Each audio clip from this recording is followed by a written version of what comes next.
కాలచంద్రికా గురు కరుణా స్పందితా గంగాజరి ప్రవాహికా బోధామృత ప్రసాదితా సహనశీల భూస్వరూప జ్ఞాన దివ్యదాయక అగ్నివాయు సమ్మిశ్రిత జీవనోద్ధారక అగ్నివాయు సమ్మిశ్రిత జీవనోద్ధారక శరత్కాల చంద్రికా గురు కరుణా స్పందితా. స్వామి భక్తుడు చమర్తి జయరామరాజు కుటుంబీకులను మనం రాజుపాలెం వెళ్ళి అనేక మందిని కలిసాము. వాళ్ళ ద్వారా మనకి ఎన్నో గొప్ప విషయాలు తెలిసాయి. 78 సంవత్సరాల నంది మండలం సుబ్బమ్మ. ఆ రోజుల్లో తులసవ్వ ఎలా ఉండేవారు, అందరికీ సహాయం చేసేవారు. మన ఇళ్లలో ఒక వ్యక్తిగా ఇమిడిపోయి ఆమె గొప్ప అంత సంపన్నురాలైనా కూడా మన ఇళ్లలో గెంజి తాగుతూ ఎవరికి ఏ కష్టం వచ్చినా తాను ముందుండి వాళ్ళని ఆదుకునేవారని కూడా తులసవ్వను గుర్తు చేసుకున్నారు. అంత ఉందా అది గర్వం ఉందా, ఎవరు పెళ్ళిళ్ళు చేసుకుంటాను అక్కర్లు చేసుకుంటానా కానీ డబ్బులు ఇస్తుంది, వాళ్ళకి హెల్ప్ చేస్తుంది. మహాతల్లి అట తల్లి ఉందా. అబ్బాయి కూడా మంచివాళ్ళు. నీళ్ళు కపిలు తాగుతా అంటే అప్పుడా ఆయన ఏటికి నీళ్లు తీసేదంట కాలువలకు. నీళ్లు స్వామి మాకు పారలేదు దూరం అంతా కూడాను లేవు నీళ్లు బావుల్లోనూ అంటే టైం పెట్టుకోండి, మీరు టైం పెట్టుకొని మీరు కట్టుకోండి, మీ నీళ్లు మీకు వస్తాయి నా నీళ్ళు నాకు వస్తాయి అనేవాడంట. కపిల్ నీళ్ళు ఇంకా ఎక్కువ పారేదంట వీళ్ళకు.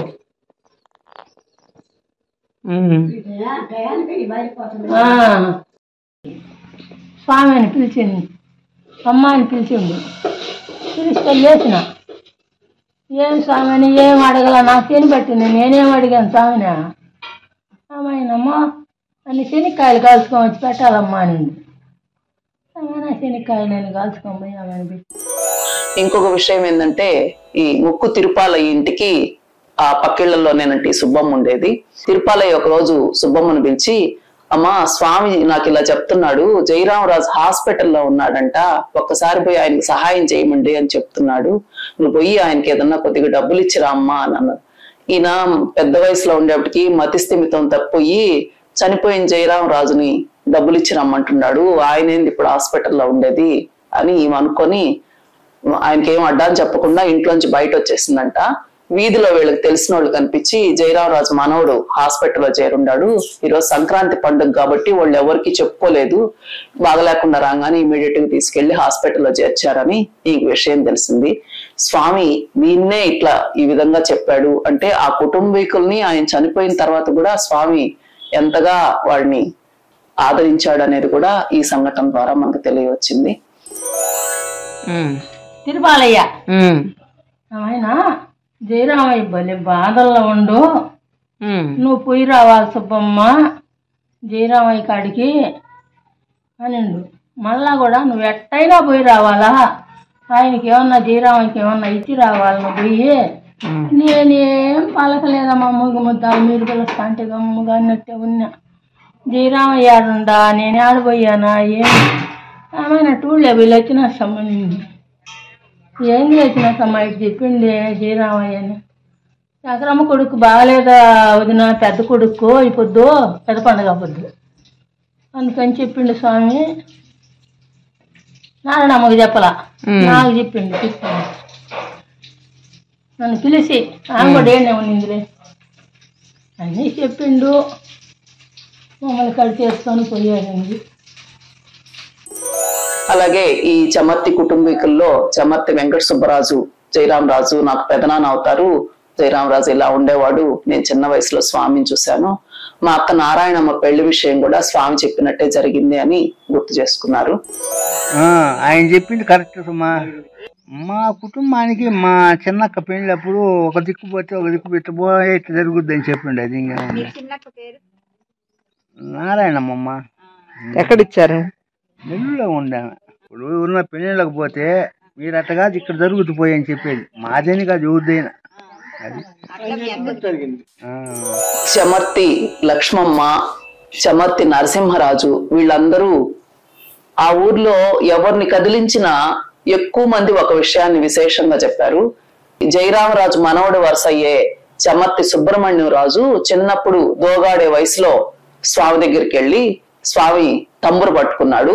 అప్పుడు పక్కనుండే జయరామరాజు ఈడు అమావాస్య రోజు పుట్టాడు స్వామి, మీ తంబురే పట్టుకుంటున్నాడు చూడండి అని సరదాగా అంటే, స్వామి లేదయ్యా ఆయన దొంగగాడు దొరవుతాడు అని ఆశీర్వదించాడు. ఆ విధంగా అబ్బాయి బాగా చదువుకొని ఉన్నత స్థాయిలో ఇప్పుడు రిటైర్ అయ్యి హైదరాబాద్ లో ఉంటాడనేది ఈ చమర్తి లక్ష్మమ్మ చెప్పింది, ఇంకా చమర్తి నరసింహరాజు చెప్పారు.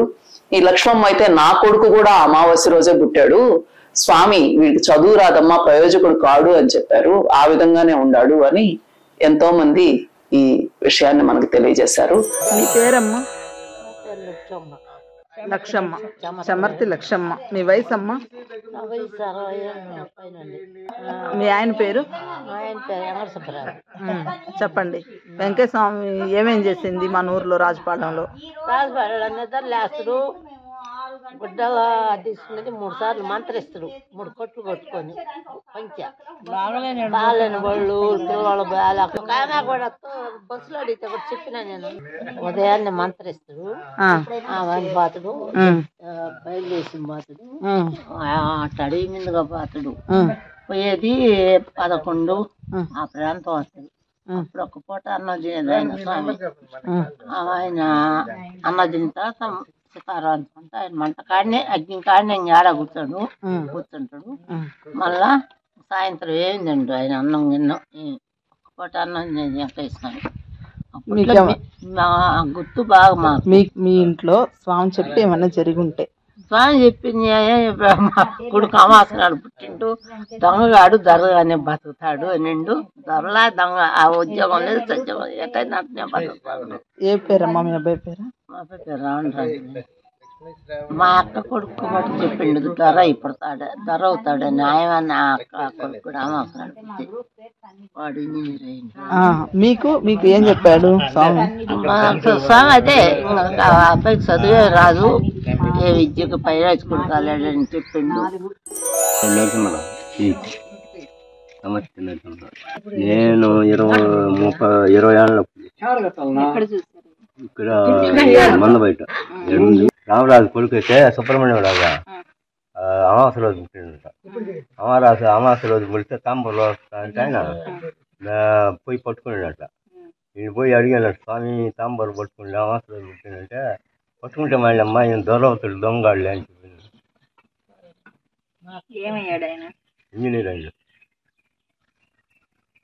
ఇంకా మీకు జరిగినట్టు మా అవ్వ ఆమె సుబ్బమ్మ, ఆమె ఆయన అన్నానికి వస్తే అన్నం లేదంట, ఆడ ఉన్నది అమ్మ అని చెప్పాడు, పెట్టింది. ఇక్కడ డోలీలో కట్టుకొని అక్కడ పెంచుల పనులు చేసుకోండి. అక్కడ పోయినాక మళ్ళీ కొన్ని రోజులు అక్కడ ఉండి గొలగముడు చేసుకోండి. ఇక్కడ ఎంగటెడ్డి పెడదామని పోతా ఇసుకలు చూసిందంట. ఇసుకలు చూసి ఏందయ్యా ఇక్కడ అన్ని అలసందలు ఇవన్నీ అంటే, అవి అలసందలు కాదు కోట్లు పడుగులు వస్తాయని చెప్పాడు. ఇంకో విశేషం, ఈ జయరామరాజు బాగా పెద్ద ఆయనకు పిల్లలకు పిల్లలు కూడా పుట్టేశారు. అందుకని ఆయన తాత అయిపోయాడు. అక్కడ ఉండే వాళ్ళందరూ ఆయన గౌరవిస్తారు. ఎందుకు? జయరామరాజు కొంచెం మంచి మనిషి, చూడటానికి కూడా చక్కగా ఉంటాడు, అందగాడు, అన్నిటికంటే ముందు చాలా సౌమనస్యం కలిగిన మంచి మనిషి. అందరూ తాత అని గౌరవిస్తారు. అప్పుడు ఏమైందంటే ఒక్కరాడు చిన్న బిడ్డ, దోగాడే బిడ్డ అట్లా దగ్గరకు వచ్చాడు. అడిగేంతో 1.5 సంవత్సరం ఎంతో ఉంటుంది. వచ్చి స్వామి అట్లా ఉండేవారు. అనన్యమైన భావనతో తమలో తాము ఉన్నారు. మామూలు మాటల్లో చెబితే యోగనిష్ఠుడై, ధ్యాననిష్ఠుడై, తపోనిష్ఠుడై, జ్ఞాననిష్ఠుడై, ఆత్మావలోకంలో లీనమైనట్టు ఉన్నారని ఏదైనా చెప్పుకోవచ్చు మనం. అవన్నీ కూడా చిన్నవే స్వామి యొక్క కృపా దృష్టికి, ఆయన ధ్యాన స్థితికి. మనం స్వామి చూసాం. స్వామి ఎలా ఉండేవారంటే, ఒకసారి ఆయన్ని ఒక 8-10 గంటలు ఉన్నాం ఆయన. అప్పుడు ఎందరో ధ్యానం చేసే వారి గురించి మనం విన్నాం. కానీ ఇలా కూర్చుంటే లోపల కనుగుడ్డు కూడా కదలని ధ్యాన నిష్ఠులు తక్కువ. అందులో స్వామి ఉన్నారు. అటువంటి మహత్తరమైన ధ్యాన నిష్ఠాపరత్వం స్వామి సొంతం. ఆయన అలా కూర్చున్నారు. కూర్చున్న తర్వాత ఈ పిల్లవాడు వెళ్ళి అక్కడుండి తంబూరును ఆ వస్తువుని కదిలిచ్చాడు. వెంటనే కొంత బాహ్య స్పృహ వచ్చింది స్వామికి. అక్కడుండే వాళ్ళకి అది మామూలే. అప్పుడు ఆయన అట్లా మెల్లగా దృష్టి సారించారు.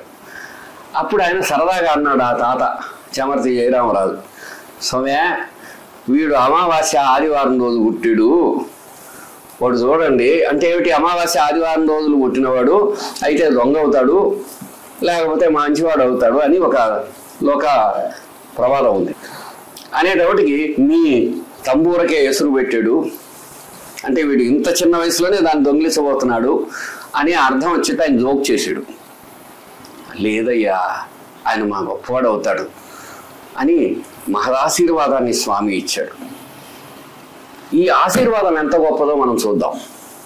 మీరు చూస్తారు, మనందరం సంతోషంతో తెలుసుకోగలుగుతాం. ఎదురు చూడండి. తర్వాత ఏమైందని చిన్న బిడ్డ అయిపోయిందా, అందరూ సరదా అనుకున్నారు. ఆ విధంగా మొత్తం మన ప్రాంతంలో ఉండే పల్లీయ జనం అందరూ ఆయన కృపా విశేషాన్ని అనుభూతి చెందారు. ఆ తరంలో చాలామంది గుండెల్లో పదిలంగా ఇమిడినటువంటి అనేక విశేషాల సమాహారమే స్వామి భక్తుల సత్సంగం. అవతరించండి, మీ రూపంలో స్వామి అనుగ్రహాన్ని ప్రసాదించండి. సత్సంగం కొనసాగుతుందండి. పరమాత్ముడికి నమస్కారం. సెలవు.